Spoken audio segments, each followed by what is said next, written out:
from the NR Sports Show. This is episode 742 for the show, and we're joined by special guest Jessica Blaylock. She's a sports analyst in Florida, and now she's part of Valley Sports. And we're looking forward to this interview. She covers baseball, hockey, and everything else, and she's really inspiring. And like I said, thank you again for coming on the show. I'm really looking forward to this. And how are you and your family doing so far during this tough situation? And yeah. Yeah, obviously it's been a unique year, especially in sports, but I'm doing really well. Thank you so much for having me on, and I'm excited as well. Let's talk some baseball, let's talk some hockey, and let's have some fun. Yeah. So I want to get to your career and journey while growing up, and when you were younger, obviously, women in sports is still growing. So I want to get to that later on. But for you, when did you realize that you wanted to be in the sports industry, and did you play any sports while growing up before deciding on being a journalist? Yeah, just as far as what sports I participated in growing up, I actually was a competitive swimmer. Swam competitively for about 10 years. Butterfly was my stroke. And so I loved being on the swim team every summer. And then in middle school, I played basketball and volleyball. In high school, I played volleyball. And in college, just had a lot of fun with intramural sports like flag football and volleyball and so forth. So I've always loved sports, grew up in a family that's always loved sports.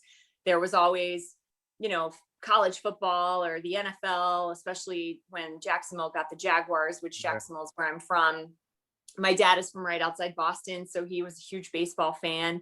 So there was always sports on in my house. So that combination of not only playing sports, but also just always being around sports in some capacity, with it always being on, just really, loved sports from an early age. And as far as knowing what I wanted to do, I feel really lucky to be one of those people who kind of always knew exactly what I wanted to do. I took a broadcast journalism elective in middle school when I was in 7th grade. I got to do the morning announcements and kind of learn about what it takes to put on a production. And I loved it. So I knew I wanted to be a reporter when I was in 7th grade. And I knew that I wanted to cover sports when I was a junior in high school. Really fell in love with the Gator basketball team that made it to the national championship game, and lost to Michigan State and Mateen Cleaves. And, I'll never forget Mateen Cleaves running up and down the court celebrating. But I just really fell in love with that Gator basketball team and thought it would be so much fun to get to cover a sports team. So it really all came together then when I was 17, knowing, not only did I want to be a reporter, but I really wanted to focus on sports. So it was an easy decision for me when I got to the University of Florida as a freshman. I declared broadcast journalism as a major and really took every advantage of volunteering to cover any sport at UF that I could. And the rest is kind of history after that. So did you have a person that you looked up to while growing up in the sports industry?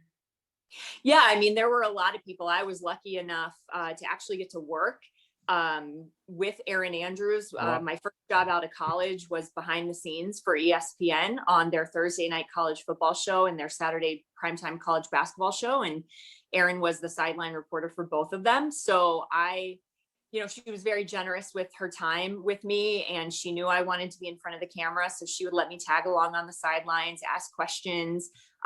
So I was super grateful for Erin. I always loved Doris Burke, because to me, Doris can do it all. She can work the sidelines, she can host, she can be an analyst, she can call the games. She's just so versatile, and you can tell by the way that players interact with her, they respect her so much. And so to me, Doris Burke is, the ultimate when it comes to people that I admire in this business. And Linda Cohn, Linda Cohn was, again, one of the first women to really kind of blaze a trail and to kind of break in when the field was still so male dominated, especially, working from a desk in a newsroom.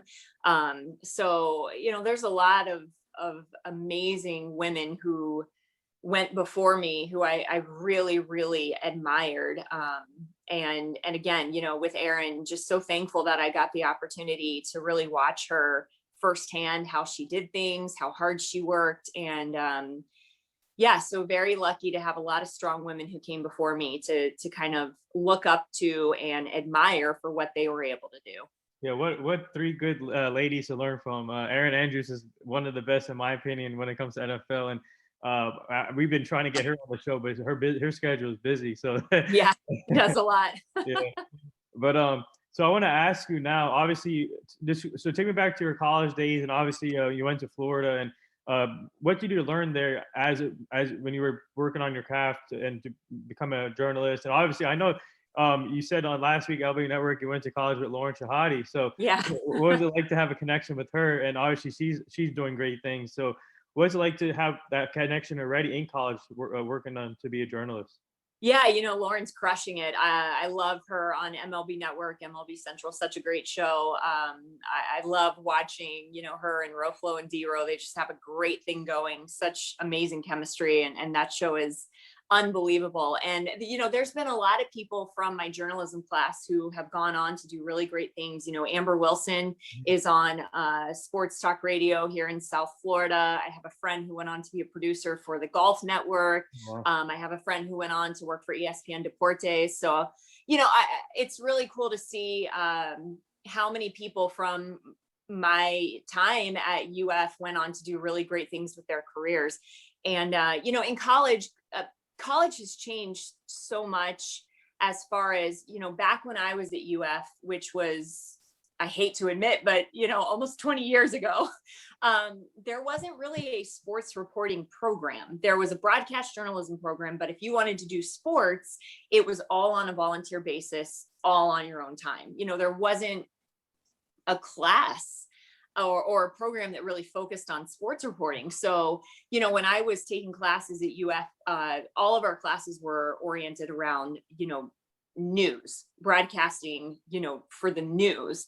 So everything that I kind of did sports wise at UF was volunteer based and on my own time. And I think the things that you really learn are just the importance of hard work. If you want something bad enough, if I wanted to cover something, I had to volunteer for it. I had to make the time for it. I had to go pick up the equipment by myself. I had to one-man band it. I had to shoot it. I had to report for it. And you really learn the importance of a work ethic and what it takes to make things happen in this business if you want it badly enough. But now it's great because there's so sports reporting and sports journalism has become so popular of a field that UF now I think has a partnership with ESPN, the SEC network, and students are getting such great opportunities to learn now. But the one thing you can never really learn until you go out and just do it is what it's like to be on live television. Right. Once that red light comes on and that you're live, whatever happens. It's hard to replicate that. But the great thing about UF was the opportunities that it provided to really, make contacts, and that was the biggest thing for me. I remember my sophomore year of college, I got an email from the University of Florida journalism department, and all it said was ESPN opportunity. And I was like, I don't care what this is, I'm going to do it because it'll help get my foot in the door. And it was literally to carry camera cables behind cameraman on the sidelines of an NFL game. I think I got paid, $50, $100. But it didn't matter. I would have done it for free because you get your foot in the door, right? You get some experience, you meet people, you start to get your name out there in a field that you want to pursue. So, I think that was the biggest thing, is not just establishing a work ethic, but the importance of taking advantage of any opportunity that you get, no matter what it may be. And I'm so grateful for that because responding to that email was really what set off the chain of events that led to getting a job with ESPN behind the scenes, that led to my crew that I worked with turning into a family and being so supportive of what I wanted to do, that turned into making contacts with, at the time it was still Fox Sports Florida, now Bally Sports Florida. And that led to me getting to send off a resume reel. And now I've spent the past 10 years, 10 plus years of my career doing on camera work. So it's really been an unbelievable journey, and one that I'm very, very grateful for. Wow, that's amazing. And like in this industry, you got to take full advantage. When some opportunity comes, you take it, and that's what you did, and that's amazing. And I want to ask you though, take me back to your first opportunity when you got to call your first game or cover your first game. How nervous were you, and what was the feeling like? Yeah, my first ever on camera assignment was working the sidelines for the FHSAA high school basketball state finals. And I will never forget, it was a great first assignment because it was a lot of work in the sense that you didn't know the teams that were going to play until about 24 to 36 hours beforehand, because obviously, you play playoff rounds before that and teams get eliminated and so forth. So you prepare for more teams than are going to make the final games. Right. So it was a lot of preparation, and it was a lot of work, and it was a great learning experience in the sense of learning how to make sure you're prepared. And I had a blast. The people that I got to work with were so great. And I was nervous, but at the same time, I knew it was what I wanted to do. And it's what I felt like I was supposed to do with my life. So there was also just this, confidence that came with knowing how lucky I was to get the opportunity to do something I always wanted to do. And, my first ever on camera hit was about a car parked in the parking lot that had, this is our time written on it, and representing one of the teams that was there and what they had kind of gone through to get there. And I just remember smiling the whole time that I was doing my story, because I was just so happy to be a part of that broadcast and finally get my shot. And but I will never forget, studying up on 15 or 16 high school basketball teams and ending up only really needing research for, I think, about 6 of them. Wow.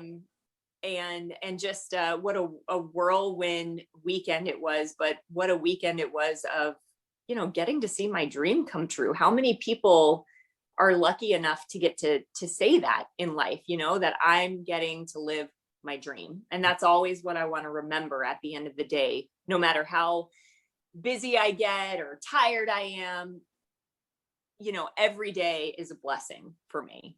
Yeah, it's amazing. And for you, you're lucky, because in Florida and covering Florida sports, it must be best thing for you guys right now, because all the teams are basically winning now. And obviously you have Tampa Bay Rays, Tampa Bay Buccaneers, Florida Panthers, Miami, Florida Gators, Miami Marlins now up in the swing now in the playoffs from last year, and hopefully they make it this year. And what's it like just covering these Florida sports, Tampa Bay sports, and seeing all these teams succeed on a high level now? And it took for example, Miami Marlins, it took them a long time to build, and now they're finally there. Right. Yeah. Well, my focus is definitely the teams here in South Florida. So with covering, both the Miami Marlins and the Florida Panthers, the Panthers are obviously having an amazing season, right at the top of the Central Division, right at the top of, not only the Central, but the NHL as well. And it's been so much fun covering the Panthers this season, seeing the success that they're having, seeing all of it come together, seeing this core group of players like Jonathan Huberdeau and Alexander Barkov, and, Aaron Ekblad, even though he's out for the rest of the season with an injury, but he was having such a good year, leading up to the injury. But just seeing these guys that have been here for a while now, seeing the players that Bill Zito has brought in his first season as GM of the Panthers, and just to see the way both groups complement each other so well. Joel Quenneville, obviously one of the best coaches in the NHL. It's just been a blast to see what the Panthers have done this season, and to see it kind of all come together. And then the Marlins, who, obviously it's been a little bit of a slow start for them. We're only a couple games in, so there's no need to hit the panic button by any means. But to see, what they're coming off of, making the playoffs for the first time since 2003, not only making the playoffs, but, beating Chicago in the first round and advancing, and just knowing that they're turning the corner too. And it's an exciting time to get to cover both of these teams, because I think for the Panthers, they are a legitimately dangerous team, and they're not just going to make the playoffs this year. I think they're going to keep getting back there. And the same thing for the Marlins. They showed people last year, they've turned a corner. Their pitching is unbelievable. And, when the offense gets going, they're going to be a dangerous team too. So, it's just a really fun time right now to get to cover both the Marlins and the Panthers. I don't know who said this, but I don't want to correct me if I'm wrong. I think someone on MLB Network said the NL East is like a gauntlet. Is one of the they said one of the toughest divisions. Oh, in baseball. 100%. Don Mattingly, I always go back to what he says. He calls the NL East the black and blue division, because teams beat up on each other. And you look at every single team in the NL East. I mean, the Braves are off to a little bit of a slow start. They haven't won a game yet this season, but the Braves from top to bottom, that lineup is just ridiculous offensively. There is not an easy out in the lineup. The Mets got better by adding players like Francisco Lindor, who's one of the best shortstops in the league, just a dynamic player. And, when you... a team like the Mets, you got a guy like Jacob deGrom in your rotation. I mean, it's just, they're a great team. The Nationals added pieces like Josh Bell and Kyle Schwarber, so they got better. The Phillies, that's a tough lineup top to bottom. And they've got some studs in their rotation like Zach Wheeler and Aaron Nola. And then the Marlins, they added pieces during the offseason. And I wouldn't be surprised if you look up at the end of the year and the Marlins starters have one of the top 5 lowest ERAs in Major League Baseball. So, you look at the NL East, and to me, it's just one of the most brutal divisions in baseball this year. So, obviously the Marlins they understand they're in a tough division. But just going back to what Don Mattingly says, there's no team that's going to run away with it in the NL East. These teams are going to spend the entire season just beating up on one another. So it's going to be interesting to see how that division plays out, where every team is standing by the end of the season. So I'm just curious. I know obviously it's a good thing to have multiple things and work with different teams, but for you, how do you balance it out by covering the Panthers and the Marlins at the same time? Yeah, there are obviously some very busy weeks in my schedule, but with baseball, in a normal year, last year was obviously very unique, but in a normal year, there's 162 games, and with baseball, I cover. I think I'm covering 102, 103 games this year. So I have weeks off during the season. It's not like I'm working all 162. And then with hockey, kind of the same thing. I don't cover every single hockey game. So yes, I am busy all year long, which is a great thing, but I have enough time built into my schedule where I have off that I never really feel overwhelmed or too burnt out. There are certainly, like last year, the Marlins had to play a decent amount of double headers to make up for the games that had to be rescheduled from the beginning of the year when the Marlins were dealing with some COVID issues. So I think there was a point last year where I worked 16 games in 14 days because we had a couple of double headers. So I was obviously ready for a day off after that stretch, but you Man. know, I like working because I love what I do. So I like being busy. I like being at the ballpark. I like being at the BB&T Center. So my schedule really, really works out nicely in the sense that I'm busy, but I have enough time off to always get a chance to recover and catch my breath. Yeah, so obviously you interviewed a lot of players throughout your career, but I want to get to one. Obviously, it was a tragic event with the Marlins with Jose Fernandez, and I saw a picture of you interviewing him on Instagram. Take me back to that interview. What did you learn from his personality off the field, on the field, and obviously he's he could have been one of the best top pitchers in the league. In this rotation, if you still had him in this rotation, man, that's the scary rotation. But this explain to me his legacy and your interview with him. Yeah, I think the picture that you're talking about is the picture that was actually the last ever interview that I did with Jose. It was the last time that he ever pitched. It was against the Washington Nationals, and he said it was the best he had ever thrown the ball. You know, he felt like it was one of the best starts he'd ever had. And obviously, you know, we know what happened a couple days later, just with the tragic passing of Jose, and not just Jose, but a couple of other people as well. Mhm. Certainly never want to forget them. But you know, just the legacy.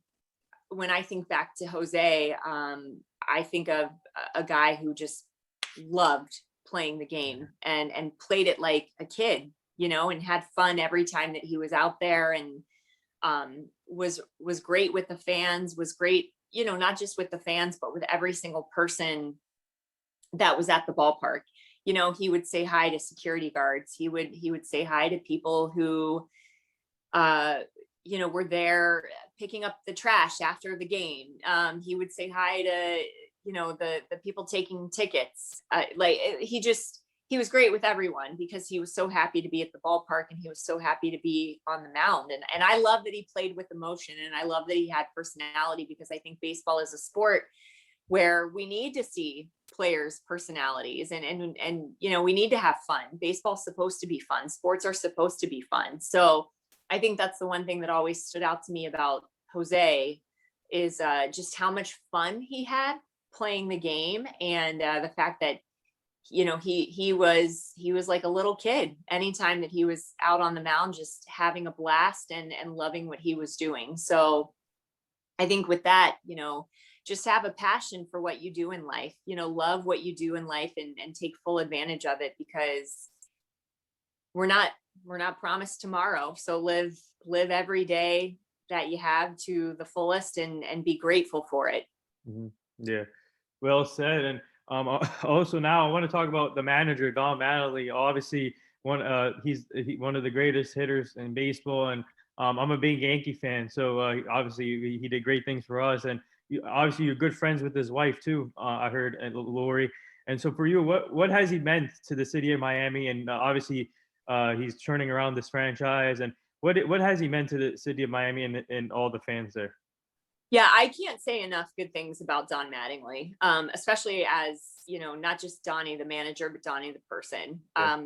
He is the kind of guy that at the end of every season, he walks around and shakes everyone's hand, thanks them for what they've done, whether it's a player, whether it's a media member, whether it's, you know, a clubhouse guy, like whether it's who, it doesn't matter who you are, you know, Donnie appreciates everything that you do.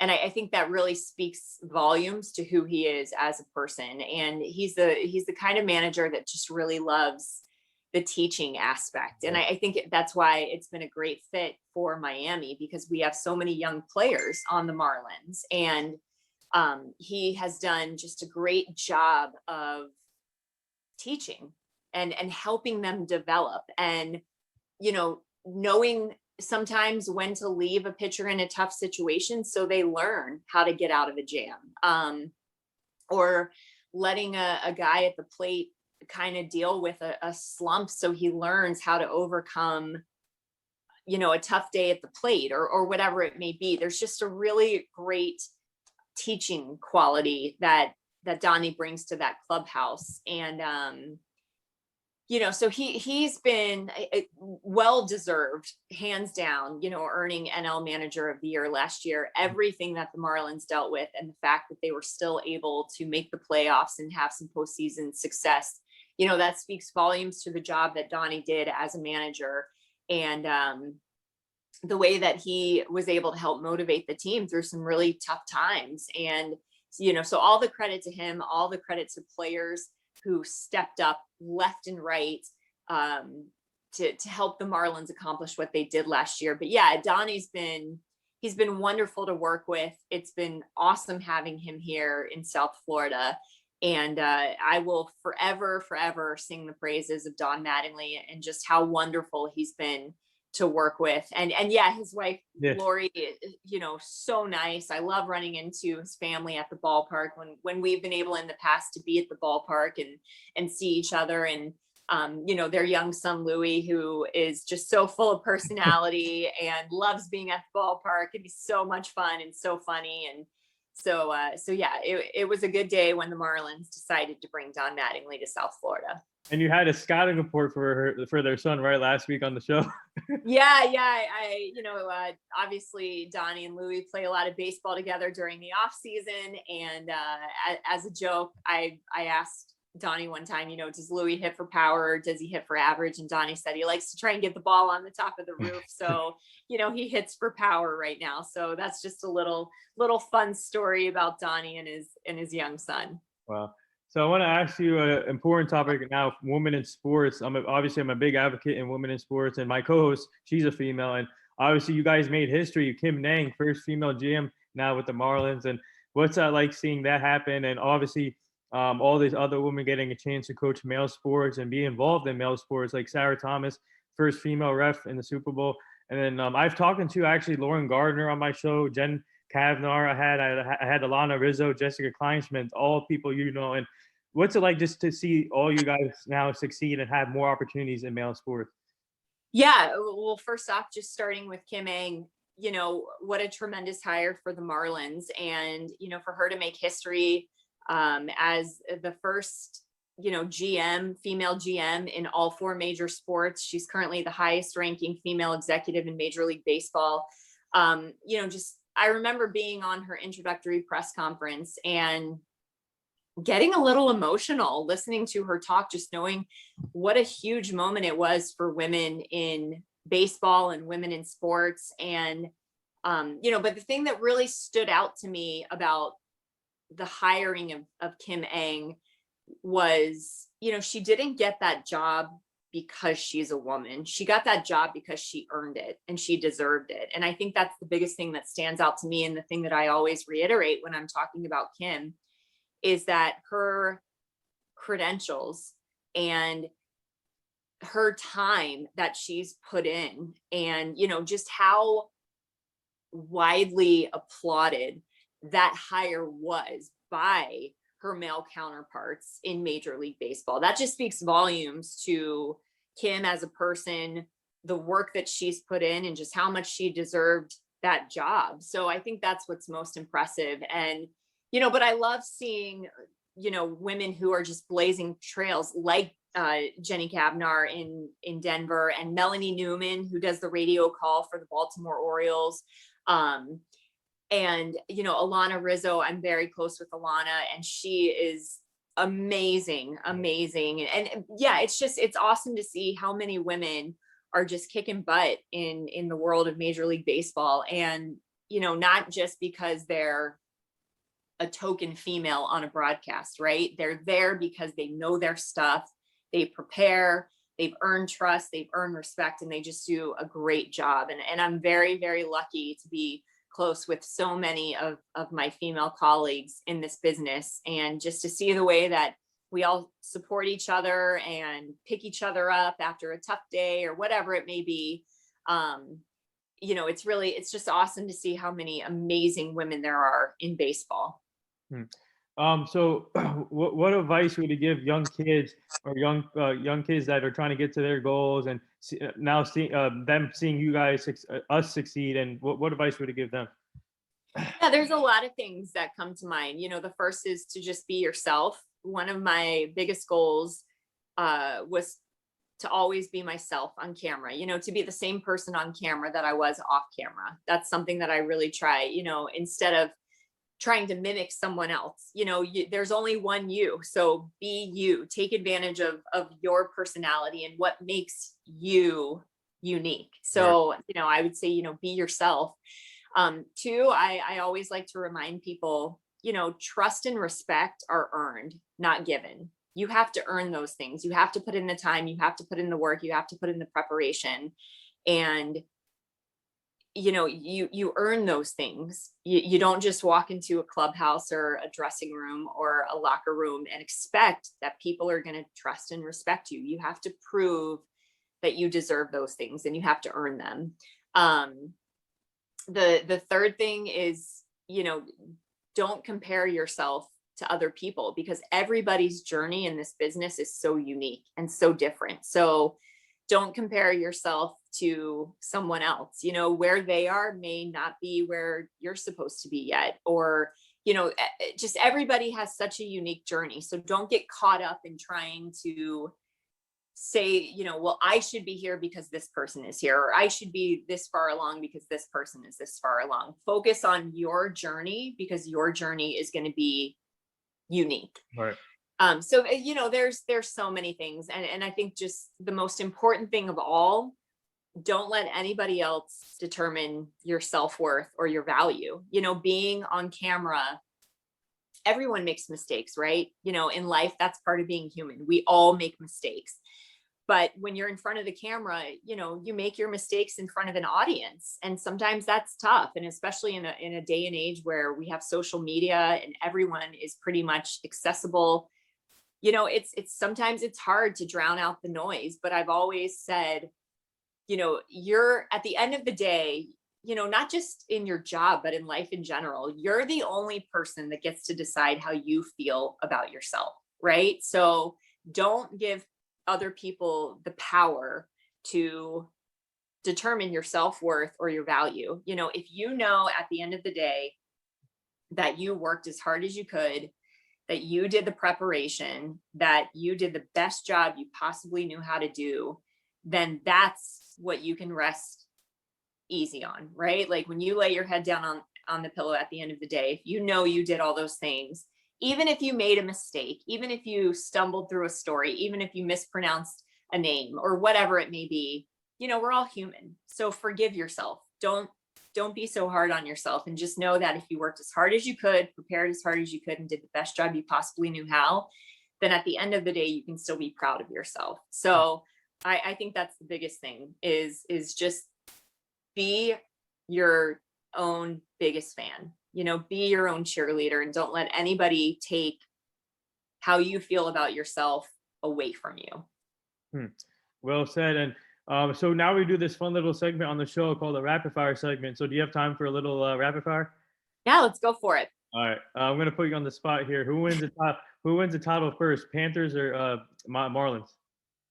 Panthers. I'm going to go Panthers because I think they're in a great position to make a deep playoff run this year. Oh, wow. Favorite food? Ooh, favorite food, French fries. I love French fries so much. So, all right, who is the funniest out of the three? Roflo, Mark DeRosa, or Lawrence Rahadi? I'm going to go Roflo. And I think it's because we both love so many of the same shows. I feel like he and I just have a very, very similar sense of humor. So I'm going to go Roflo. Favorite memorable game that you covered in baseball and hockey? Most memorable game in baseball was certainly when Ichiro got to 3,000 hits. It was the Marlins and the Rockies in Colorado. And I was sitting by the dugout when Ichiro landed on third base after that stand-up triple to secure hit number 3,000. So a moment that I will never forget and can't believe that I got to see in person. And also in favorite memorable game in hockey? Most memorable game in hockey was probably when Jaromir Jagr, who is just one of the legends in hockey. I believe it was when he moved up on the all-time scoring list. Wow. And I want to say he picked up a point on an assist or a goal that like bounced off of his backside. I like so many of these memories run together, so I'd have to go back and clarify. I think it was he scored a goal because the puck bounced off of him into the net, and he joked around about how he never thought that he would score a goal by it bouncing off of his ass. Like I will have to go back and listen to the interview. Wow. But it was great. So, just being at any game where a legendary player, notches another career achievement is pretty unbelievable. Yager is the Tom Brady of hockey. Yeah. And do you see, actually Ichiro can still play? Do you see the video when he hit during spring training at 8:40? I did. Yeah, Ichiro is just what a legend. Yeah. I still can't believe I had the opportunity to get to cover him for a few seasons. Yeah. So outside of sports, what else do you like to do? I love running. I've done a couple half marathons. So I love running. I used to do a run club with my little sister and really enjoyed that. And I love traveling. Obviously we haven't really been able to travel lately, but I love exploring the world around us, whether it's, here in the United States, there's so many beautiful places domestically, or whether it's, going over to Europe. And I had a great opportunity a couple years ago to go to Europe and see Paris and Amsterdam and, go to Belgium and Germany. And I love exploring the world around me because there's just so many beautiful places. All right. Hockey fights or baseball fights? Hockey fights, hands down. Like hockey fights, 100%. Thoughts on Derek Jeter so far as the owner of the Marlins? Awesome.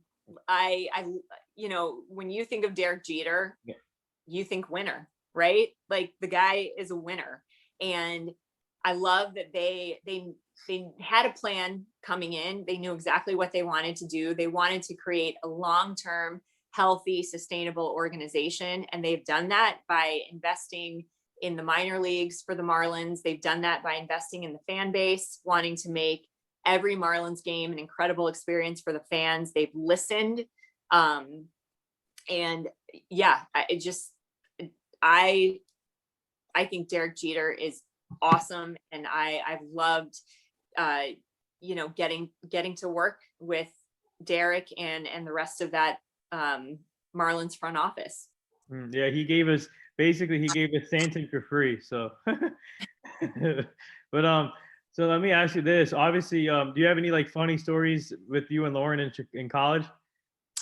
I told this one on MLB Central the other day. I don't know if it's so much funny as just, an anecdote, but the first thing I ever remember about Lauren is seeing her pull up to the sorority house, and she was driving a green Jeep Wrangler. And I was like, oh, this girl and I are going to get along so well, because I also drove pretty much the exact same car, a green Jeep Wrangler with a tan soft top. And so we were Jeep twins, we were Jeep buddies. And that's how I knew we were going to get along right away. Favorite music? Oh, classic rock. Led Zeppelin is my all-time favorite band. I'm looking over at my record player right now. I've got Led Zeppelin 2 on the record player. My all-time favorite song, if I could only listen to one song for the rest of my life, would be Ramble On by Led Zeppelin. Hands down, classic rock, Zeppelin girl all the way. All right. So which player should Marlins fans be looking out for in the future when it comes to prospects? Well, I think one guy that you can take a look at that's already playing in the big league level, playing on the big league level this year, that's already been so much fun to watch, is Jazz Chisholm. Just electric. I love the blue hair. I love that he's got so much personality and just so much fun to watch. So I think Jazz Chisholm for sure. And then I think I'm really excited about seeing JJ Bleday. I am really ready to see JJ Bleday on the big league level. obviously with no minor leagues last year, that was tough for a guy like him who would have benefited greatly from playing in the minor leagues. But I think you're going to see him, sooner rather than later. And I can't wait to see what he's able to do. How about on the Panther side? On the Panthers, a lot of their prospects that I would have said to look out for, a couple years ago are pretty much, a guy like Owen Tippett. But I think the big player that everyone's kind of thinking of is Spencer Knight. Their top goaltending prospect that they drafted. I think it was 13th overall in 2019. He spent the past couple seasons playing at Boston College and was absolutely elite. So I think Spencer Knight is one of those guys that when he gets the opportunity to make his NHL debut, it's going to be a lot of fun. So the last three things here before I let you go, and our team and for the show, we partnered up with my aunt's company called Eplin X Cosmetics. If you want to go check it out, I'm going to send you the website link. Our promo code is the NR20. We're trying to help promote her stuff, her company. So if you guys want to buy any products, you or your friends, I'll send you the link. And also today we just partnered up with another company called Buck and Beards.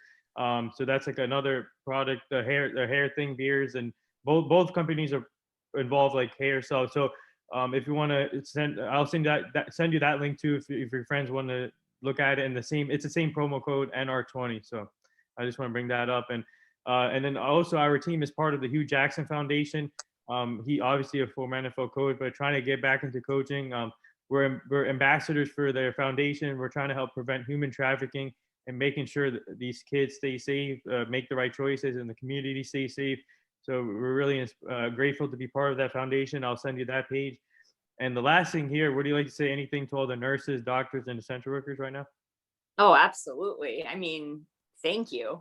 Thank you. Thank you. I don't think that we can say that enough for everything that they've done, the amount of hours that they've put in. I'm sure the stress they've had to deal with, putting themselves out there, risking themselves and, to make sure that we get through this pandemic and making sure that patients are taken care of. So thank you to everyone in the medical field, to all of our first responders, to everyone who has done their part, pulling together and trying to make sure that we get through what's been a really tough time for everyone. So thank you.